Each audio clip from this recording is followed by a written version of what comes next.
Los años 80 fueron una década de sueños futuristas. Todo parecía posible, autos que hablaban en la televisión, caricaturas llenas de robots, películas donde la tecnología dominaba la imaginación y, claro, una avalancha de productos que juraban traer ese futuro a nuestras casas. En México, esa ilusión se vivía en cada vitrina de tiendas como Sears, Blanco o Gigante, en cada comercial que aparecía en Siempre en Domingo o en los catálogos de juguetes que nos hacían soñar despiertos. Pero no todos esos inventos cumplieron lo que prometían. Muchos terminaron siendo fracasos estrepitosos, dejando a los consumidores decepcionados y convirtiéndose en anécdotas que hoy recordamos con cierta ternura y mucha risa. Porque si algo tenían los 80, era la capacidad de hacernos creer que el futuro estaba a la vuelta de la esquina, aunque ese futuro resultara un fiasco. En este video vamos a repasar 12 tecnologías de los 80 que fracasaron horriblemente, pero que de una u otra forma marcaron a una generación. Quédate hasta el final, porque más de una seguro la viste en la tele, la escuchaste en boca de tus amigos o incluso llegaste a soñar con tenerla. Suscríbete al canal, dale like a este video y cuéntanos en los comentarios, ¿llegaste a conocer o tener alguno de estos inventos fallidos? Tu experiencia ayudará a que más personas revivan la nostalgia de esa época única. Si hubo un producto que encendió la imaginación infantil en los 80, ese fue el Power Glove de Mattel. Este guante futurista, diseñado para el Nintendo Entertainment System, NES, prometía llevar los videojuegos a un nivel nunca antes visto. Ya no usarías un control tradicional, ahora podías mover a tu personaje con los gestos de tu mano, como si fueras parte del juego. En México, el Power Glove se convirtió en una leyenda urbana. No todos lo vieron en persona, pero sí lo conocimos por revistas importadas como Club Nintendo en sus primeros números, o por películas como The Wizard 1989, donde aparecía como el gadget definitivo de los gamers. Para un niño mexicano, la idea de tener un guante que respondiera a tus movimientos era casi tan emocionante como ver a los Thundercats o a He-Man en la televisión. El problema es que el Power Glove nunca funcionó como debía. Su tecnología estaba muy por debajo de lo que prometía la publicidad. Los sensores eran imprecisos, los juegos compatibles eran poquísimos y, al final, terminabas usando el guante como si fuera un control común y corriente, pero mucho más incómodo. En México, quienes lograban conseguirlo, ya sea porque algún tío viajaba a Estados Unidos o porque lo vendían en tiendas exclusivas, rápidamente descubrían que era más un objeto para presumir que para jugar.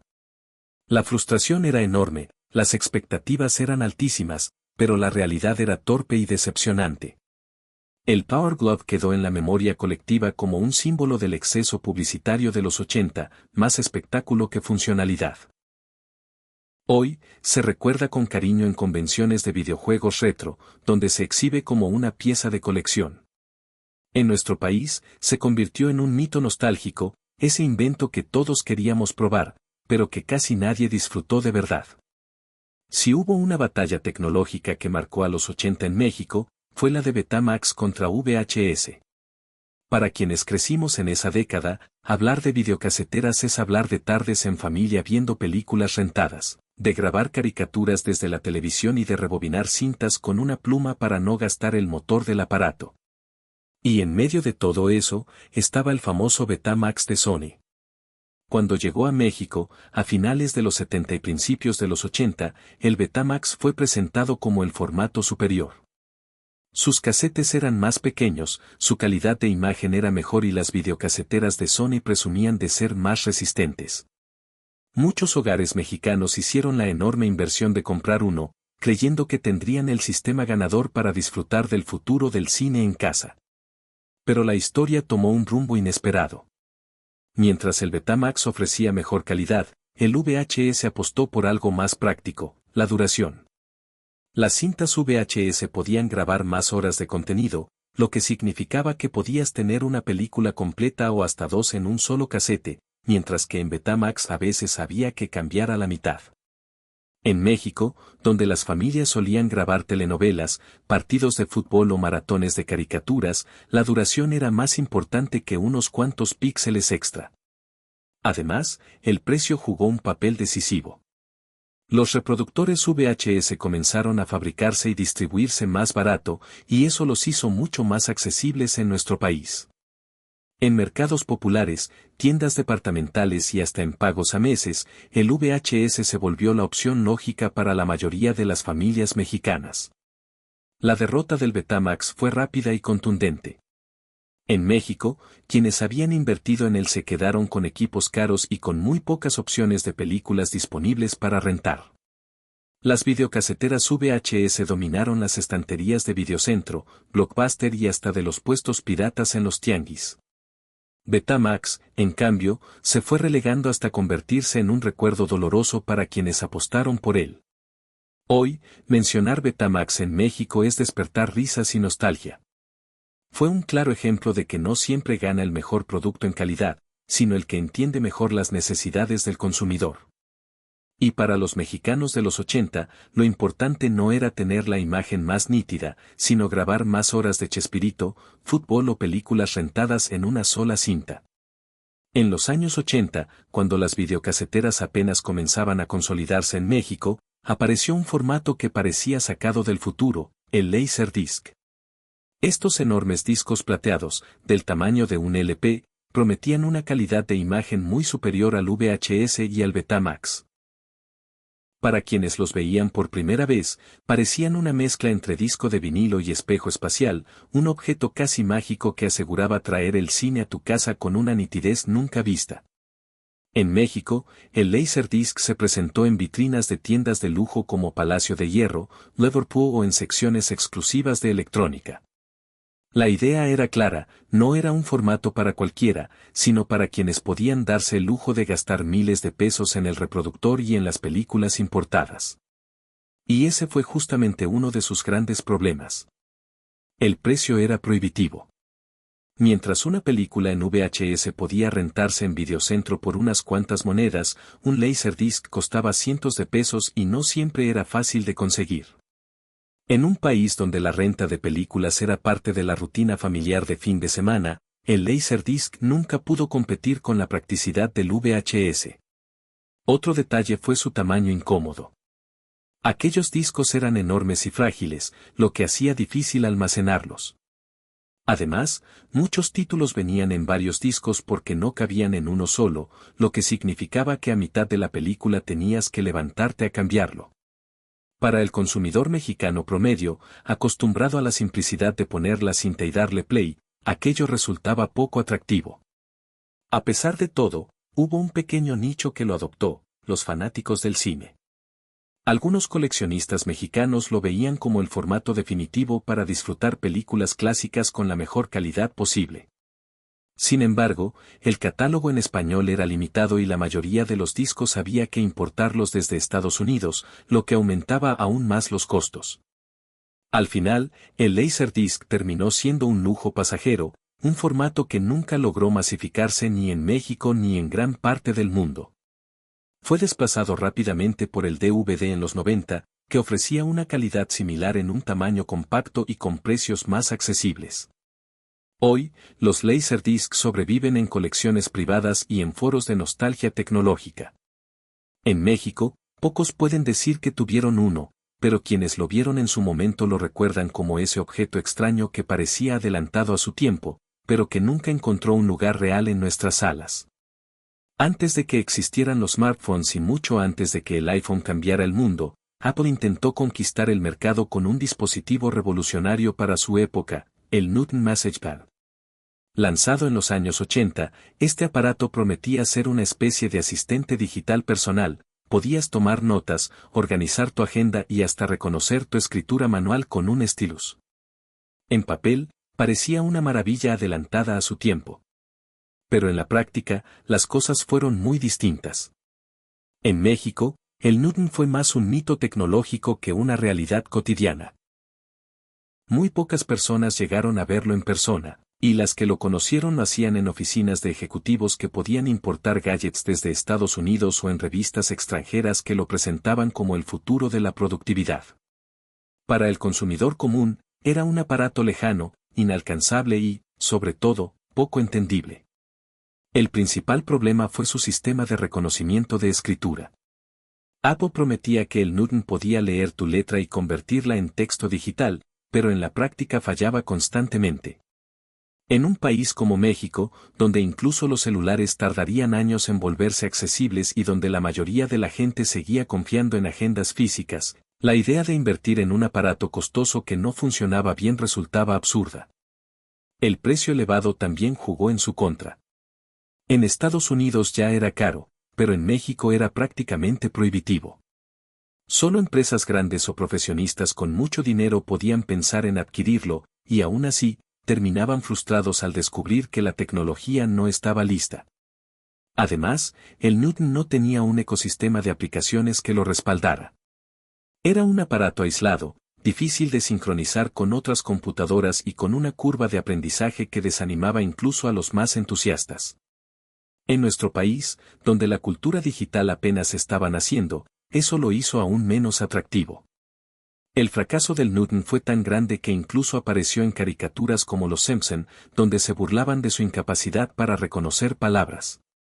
En México, esa broma era casi lo único que muchos sabían del dispositivo. Hoy, el Newton MessagePad se recuerda como uno de los tropiezos más sonados de Apple. Pero también como un ejemplo de cómo un fracaso puede allanar el camino para futuros éxitos. Muchas de las ideas que presentaba terminaron siendo la base de lo que, años después, lograría el iPhone. En México, quedó como una curiosidad lejana, un aparato que sonaba espectacular en teoría pero que, en la práctica, nunca tuvo cabida en nuestras oficinas ni en nuestros hogares. En los años 80, mientras la mayoría de los hogares mexicanos apenas se estaban acostumbrando a las videocaseteras, la empresa RCA intentó introducir un formato alternativo que parecía sacado de la ciencia ficción, el videodisco CED, Capacitance Electronic Disc. La propuesta era curiosa, en lugar de cintas magnéticas como las de VHS o Betamax, el CED utilizaba discos similares a un vinilo, encerrados en una especie de cartucho de plástico. Para ver una película, había que introducir el cartucho completo en el reproductor, que extraía el disco y lo reproducía como si fuera un tocadiscos gigante, pero de video. En México, este formato apenas se conoció. Algunos lo vieron en demostraciones de tiendas de electrónica de lujo o en revistas extranjeras que lo presentaban como una innovación superior al VHS. Sin embargo, la mayoría de los consumidores ni siquiera escuchó hablar de él, y quienes lo hicieron lo consideraron poco práctico desde el inicio. El primer problema era su tamaño y fragilidad. Los discos eran enormes, difíciles de almacenar y muy propensos a rayarse. A diferencia de las cintas VHS, que podías rebobinar y volver a ver sin mayor problema, los CED se desgastaban con el uso, lo que reducía su vida útil. El segundo obstáculo fue el catálogo. Mientras las cintas VHS llenaban los estantes de Videocentro y los tianguis estaban repletos de copias pirata accesibles para todos, los discos CED apenas ofrecían un número limitado de películas y a precios mucho más altos. En un país donde el costo y la disponibilidad eran factores decisivos, esto los condenó al fracaso inmediato. Por si fuera poco, el tiempo jugó en su contra. Cuando RCA intentó popularizar el CED, el Laserdisc y el VHS ya estaban compitiendo con fuerza. En México, la batalla ya estaba definida, el VHS dominaba, el Betamax resistía en algunos hogares, y el CED simplemente no tenía espacio en el mercado. Al poco tiempo, RCA abandonó el proyecto y el CED pasó al olvido. En nuestro país, se volvió una anécdota lejana que algunos técnicos en electrónica recuerdan como ese aparato raro que casi nadie tuvo. Hoy, los videodiscos CED sobreviven solo en colecciones privadas o en videos de YouTube donde se muestran como curiosidades retro. En México, son un ejemplo perfecto de cómo una tecnología puede ser innovadora en concepto, pero fracasar por no responder a las verdaderas necesidades del consumidor. En los años 80, cuando la mayoría de los mexicanos soñaba con tener un bocho, un Chevy o un Tsuru como primer auto, en Inglaterra apareció un invento que parecía sacado de una caricatura futurista, el Sinclair C5, un vehículo eléctrico de 3 ruedas que prometía ser la solución para la movilidad urbana. El C5 era pequeño, ligero y funcionaba con batería recargable. La idea era que cualquiera pudiera desplazarse en él de manera rápida y económica por la ciudad. Su diseño recordaba a una especie de triciclo futurista, donde el conductor iba casi recostado, pedaleando de forma ocasional para apoyar al motor eléctrico. En teoría, sonaba como el transporte del mañana. En México, el Sinclair C5 apenas apareció en algunas notas de revistas extranjeras de tecnología y en secciones de curiosidades de periódicos. Muy pocos lo llegaron a ver en persona, ya que nunca se comercializó de manera oficial en nuestro país. Sin embargo, el simple hecho de leer sobre él llamaba la atención. En una década donde el petróleo y la gasolina dominaban el mercado automotriz, la idea de un vehículo eléctrico generaba tanto fascinación como dudas. El gran problema era su diseño. El conductor quedaba muy expuesto, prácticamente al nivel de las llantas de los autos. Imagínalo en avenidas como Insurgentes o Periférico en plena hora pico, un triciclo eléctrico rodeado de camiones, peceros y automóviles. El riesgo era evidente. Otro obstáculo fue su rendimiento limitado. El C5 alcanzaba una velocidad máxima de apenas 24 km por hora y su batería rendía poco más de 30 km. En ciudades mexicanas, donde las distancias eran largas y el tráfico complicado, hubiera sido imposible usarlo como medio de transporte real. Además, su imagen pública no ayudó. En Inglaterra, muchos se burlaban del C5 porque parecía un juguete caro en lugar de un vehículo serio. Y en México, donde la cultura automotriz siempre valoró más la potencia y la resistencia que lo experimental, el C5 hubiera sido visto como una excentricidad para millonarios excéntricos. Al poco tiempo, el proyecto fue considerado un fracaso rotundo. Hoy, el Sinclair C5 es recordado como un intento adelantado pero mal ejecutado de introducir la movilidad eléctrica. En México, quedó como una anécdota lejana, un te imagina si hubiera llegado aquí, que nunca pasó de la curiosidad en las revistas. Su historia nos recuerda que, aunque la tecnología puede adelantarse a su tiempo, si no responde a la realidad social y urbana, está condenada al fracaso. Cuando pensamos en Apple en los años 80, muchos recordamos a la empresa que empezaba a forjar su reputación como pionera en el mundo de la computación personal. Sin embargo, no todo fueron aciertos. En 1980, Apple lanzó la Apple II, una computadora que buscaba ser la sucesora del exitoso Apple II, pero que terminó convertida en uno de los fracasos más sonados de la marca. En teoría, la Apple III estaba diseñada para competir en el sector empresarial. Era más rápida, con mayor capacidad de memoria y un sistema operativo más avanzado. Para Apple, representaba un paso necesario para dejar de ser vista solo como una empresa de computadoras para aficionados y conquistar a las oficinas. En México, la llegada de la Apple III fue muy limitada. Solo algunas universidades, grandes corporativos y dependencias de gobierno pudieron acceder a ella, principalmente a través de importadores especializados. Ver una Apple III en acción era casi un lujo, algo reservado para salas de cómputo en instituciones académicas o despachos contables con alto presupuesto. El problema fue que la máquina estaba plagada de fallas técnicas. Se sobrecalentaba con facilidad porque, en un intento por hacerla más silenciosa y elegante, Apple eliminó el ventilador interno. Eso provocaba constantes bloqueos y pérdida de datos, algo imperdonable para un equipo que pretendía ser profesional. En México, donde muchas oficinas no contaban con aire acondicionado ni condiciones ideales para equipos delicados, este defecto se volvía aún más grave. Otro golpe fue el precio. En Estados Unidos ya resultaba caro, pero en nuestro país podía costar lo mismo que un automóvil compacto. Para la mayoría de las empresas mexicanas, invertir en un equipo tan costoso y poco confiable simplemente no tenía sentido, especialmente cuando existían alternativas más económicas y estables. La reputación de la Apple III se deterioró rápidamente. En pocos años, Apple la retiró del mercado y regresó al éxito con la Macintosh en 1984. Pero el daño estaba hecho. La Apple III quedó en la memoria como un recordatorio de que incluso las grandes compañías pueden equivocarse. En México, quienes llegaron a conocerla la recuerdan como un aparato sofisticado pero frágil, un lujo innecesario que nunca se consolidó. Para la mayoría, ni siquiera existió, pasó casi desapercibida, opacada por la popularidad de las PC compatibles y los sistemas más accesibles que se imponían en las oficinas del país. Hoy, la Apple III es una rareza de colección. Y aunque su fracaso fue evidente, también dejó una enseñanza, que la innovación sin confiabilidad no tiene cabida, ni en Silicon Valley ni en un país como México, donde cada inversión en tecnología debía justificarse con años de uso. En los años 80, el Concorde era el máximo símbolo de lujo y velocidad en la aviación comercial. Este avión supersónico, desarrollado por Francia e Inglaterra, podía volar de Nueva York a París en menos de 4 horas, algo que parecía sacado de una película futurista.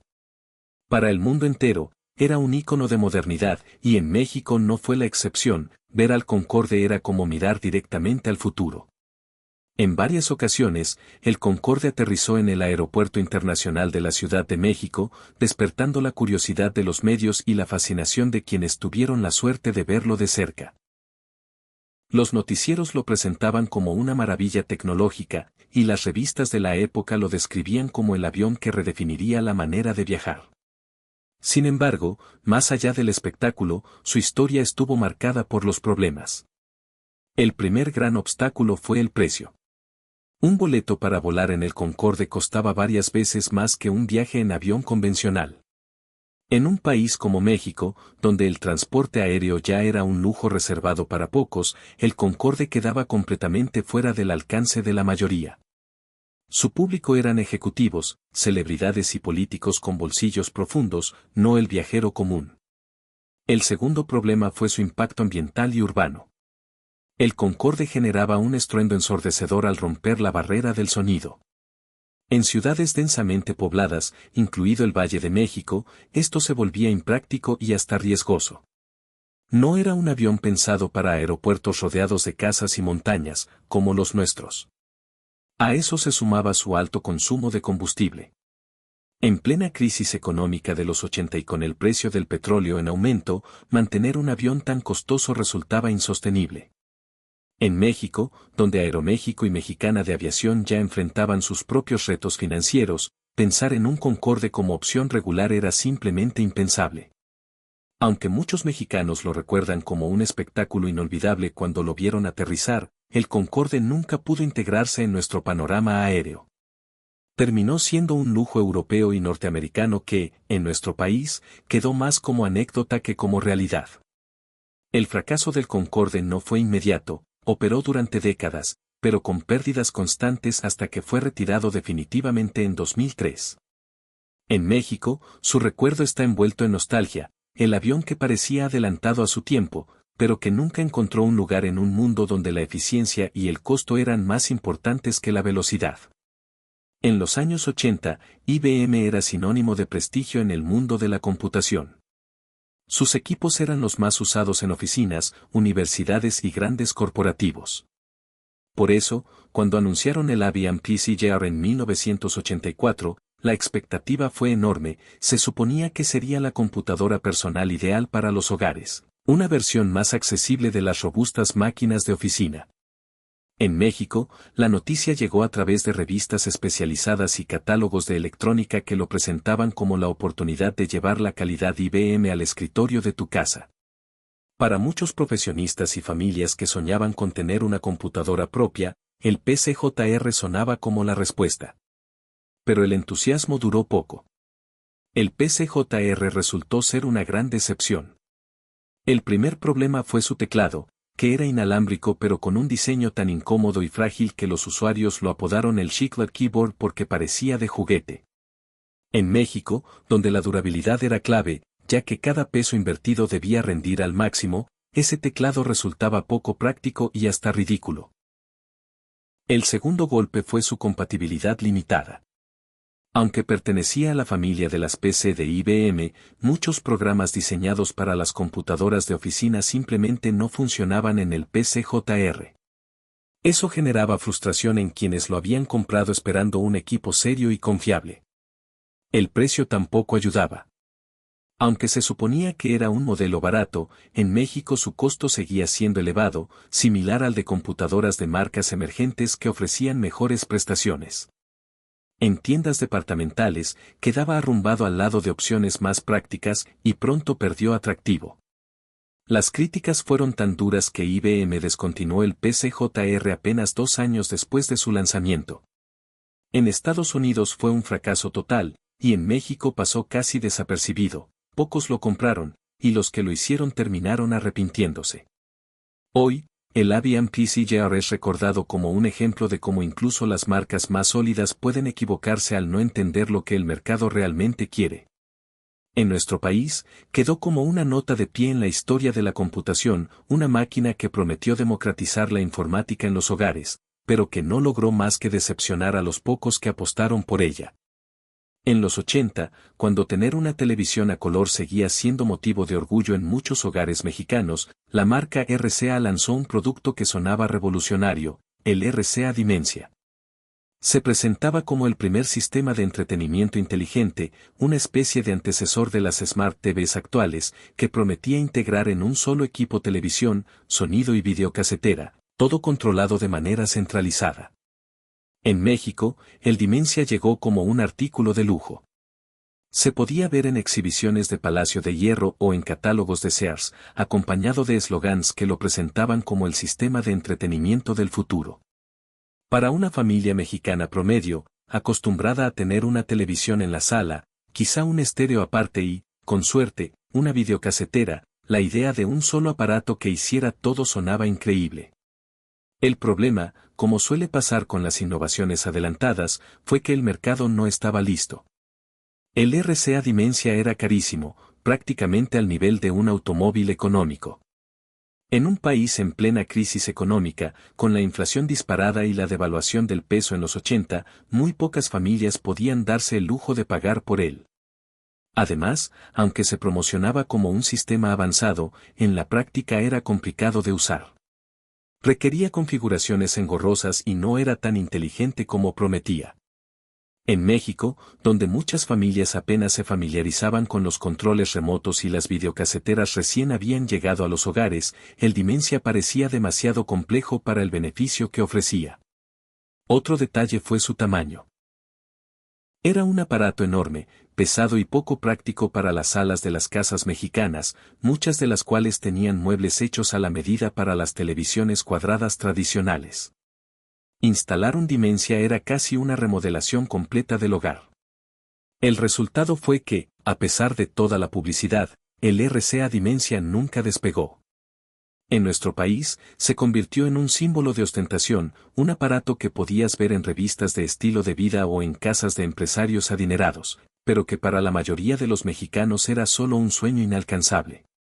Hoy, el Dimensia es recordado como un ejemplo de cómo las ideas pueden ser visionarias, pero fracasar por adelantarse a su tiempo y por no adaptarse al contexto económico y cultural. En México, quedó como una curiosidad de vitrina, ese televisor que parecía venir del futuro, pero que casi nadie llegó a tener en su sala. En 1988, Steve Jobs, tras haber sido apartado de Apple, lanzó una nueva computadora que prometía revolucionar la industria, la Next Computer. Era una máquina de diseño elegante, con un cubo negro minimalista que parecía salido de una película de ciencia ficción. Jobs aseguraba que sería el futuro de la computación, ideal para científicos, universidades y profesionales de alto nivel. En México, la Next llegó de forma limitada, principalmente a través de universidades y centros de investigación que buscaban estar a la vanguardia. Algunas instituciones académicas como la UNAM o el ITSM llegaron a adquirir algunas unidades para proyectos especializados, y su sola presencia en los laboratorios despertaba admiración. Era un objeto que imponía respeto, como si tuvieras frente a ti un pedazo del futuro. Pero fuera de esos círculos, la Next era casi desconocida para el público general. El precio era exorbitante, costaba alrededor de $6,500, lo que en México equivalía a decenas de miles de pesos, inaccesible incluso para empresas medianas. En una época donde las PC compatibles se consolidaban en oficinas y hogares a precios mucho más bajos, la Next parecía un lujo innecesario. Otro gran obstáculo fue la falta de software. Aunque su sistema operativo, NextStep, era poderoso y adelantado a su tiempo, muy pocas aplicaciones estaban disponibles. Para el mercado mexicano, donde lo importante era tener programas de contabilidad, bases de datos y procesadores de texto prácticos, la Next no ofrecía nada que justificara su precio. Aún así, la Next Computer dejó huella. Fue en una de estas máquinas donde Tim Berners-Lee creó la World Wide Web, el inicio del Internet como lo conocemos. Pero esa importancia histórica no evitó que fuera un fracaso comercial. En México, quedó como una rareza que solo algunos investigadores o académicos conocieron de cerca. Hoy, quienes recuerdan la Next en nuestro país lo hacen con fascinación y nostalgia. Era un equipo demasiado avanzado para su tiempo, que quizá hubiera brillado en otro contexto económico y tecnológico. En nuestro país, su paso fue silencioso, pero simbólico, un recordatorio de que la innovación sin accesibilidad está destinada a quedarse en los márgenes. A finales de los 80 e inicios de los 90, Philips apostó por un invento que prometía revolucionar la manera en que consumíamos entretenimiento, el CDA, Compact Disc Interactive. La idea era combinar en un solo aparato videojuegos, películas, música y programas educativos en discos compactos interactivos. En papel sonaba como el siguiente paso lógico después del VHS y el Laserdisc. En México, el CDI apareció en catálogos de electrónica y en demostraciones en tiendas como Palacio de Hierro o Liverpool. Se presentaba como el futuro del entretenimiento en casa, y quienes lo veían quedaban impresionados con sus menús coloridos y la posibilidad de interactuar con la televisión. Pero el encanto duraba poco. El primer problema fue el precio. El reproductor CDI podía costar el equivalente a un par de sueldos completos, lo que lo hacía inaccesible para la mayoría de las familias mexicanas. Además, los discos eran difíciles de conseguir y casi siempre había que importarlos, lo que encarecía aún más la experiencia. El segundo golpe fue su catálogo limitado. Aunque tenía algunos videojuegos, la mayoría eran poco atractivos y técnicamente inferiores a lo que ofrecían consolas como el Super Nintendo o el Sega Genesis. Incluso llegó a tener juegos de The Legend of Zelda y Mario bajo licencia de Nintendo, pero eran tan malos que se convirtieron en motivo de burla y no en un atractivo real. En México, donde los niños y adolescentes de los 80 y 90 soñaban con consolas accesibles, con cartuchos que se vendían en cualquier tianguis o centro comercial, el CDI simplemente no tenía cabida. Era caro, difícil de mantener y poco divertido. El fracaso fue tan grande que Philips terminó abandonando el proyecto. Hoy, el CDI es recordado como uno de los intentos más ambiciosos y fallidos de unir videojuegos y multimedia. En México, quedó como una curiosidad de vitrina, ese aparato extraño que algunos recuerdan haber visto en exhibiciones, pero que casi nadie llegó a tener en su sala. Los 80 fueron una década de sueños tecnológicos, llena de inventos que parecían adelantarse al tiempo. Algunos nos hicieron creer que vivíamos en el futuro, otros nos demostraron que no basta con prometer innovación si no se cumplen las expectativas. En México, muchos de estos aparatos se conocieron más en revistas, vitrinas y catálogos que en la vida real. Pero aún así, dejaron huella en nuestra memoria colectiva. Nos recordaron que la tecnología no solo se trata de avances técnicos, sino de adaptarse a las necesidades reales de la gente. Cuéntanos en los comentarios, ¿llegaste a conocer alguno de estos productos? ¿Viste alguno en las tiendas mexicanas o incluso lo tuviste en casa? Dale like a este video si te hizo sonreír recordar esta época, suscríbete al canal para no perderte más contenidos de nostalgia tecnológica y comparte este video con tus amigos para que también revivan estas historias. Porque al final, incluso los inventos que fracasaron forman parte de nuestra historia y nos recuerdan que cada error tecnológico también es un paso hacia el futuro.